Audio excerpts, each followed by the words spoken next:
എല്ലാവർക്കും ശ്രീരാഗ് റാംബോ വ്ളോഗ്സിലേക്ക് സ്വാഗതം. നമ്മളിന്ന് ചെയ്യാൻ പോകുന്ന വീഡിയോ എന്ന് പറയുമ്പോൾ Yamaha Mt15 background and engine ബ്രേക്കിനാണ്. അപ്പോൾ നമുക്ക് നേരെ വീഡിയോയിലോട്ട് പോകാം.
അപ്പോൾ എന്താണ് എഞ്ചിൻ ബ്രേക്കിൻ ഉള്ളത് നമുക്ക് നോക്കാം. എഞ്ചിൻ ബ്രേക്കിൻ എന്ന് പറയുമ്പോഴത്തേക്ക് ആദ്യത്തെ 0 to 1000 കിലോമീറ്റേഴ്സാണ് എഞ്ചിൻ ബ്രേക്കിൻ പീരീഡ് എന്ന് പറയുന്നത്.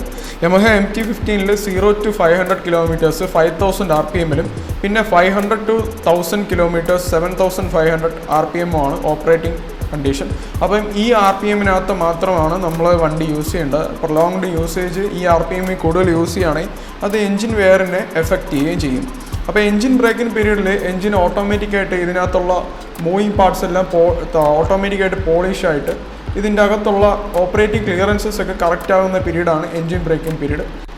നിങ്ങൾ പുതിയ ബൈക്ക് എടുക്കുകയാണെങ്കിൽ നിങ്ങളുടെ ബൈക്കറിൻ്റെ യൂസർ മാനുവൽ എടുത്ത് അതിൽ എഞ്ചിൻ ബ്രേക്കിംഗ് പീരീഡും അതിൽ യൂസ് ചെയ്യേണ്ട RPM ചെക്ക് ചെയ്യേണ്ട മാക്സിമം ആ RPM ലിമിറ്റിനകത്ത് മാത്രം വണ്ടി യൂസ് ചെയ്യാൻ ശ്രമിക്കുക. മാക്സിമം ഫുൾ ത്രോട്ടിൽ യൂസ് ചെയ്യാതിരിക്കുക. എഞ്ചിൻ ഓവർ ഹീറ്റിങ്ങും ഈ പീരീഡിൽ അവോയ്ഡ് ചെയ്യാൻ വേണ്ടി ശ്രമിക്കുക. അപ്പോൾ എന്തായാലും ഈ വീഡിയോ ഇഷ്ടപ്പെടുമെന്ന് വിചാരിക്കുന്നു. ലൈക്ക് ചെയ്യുക, ഷെയർ ചെയ്യുക, സബ്സ്ക്രൈബ് ചെയ്യുക.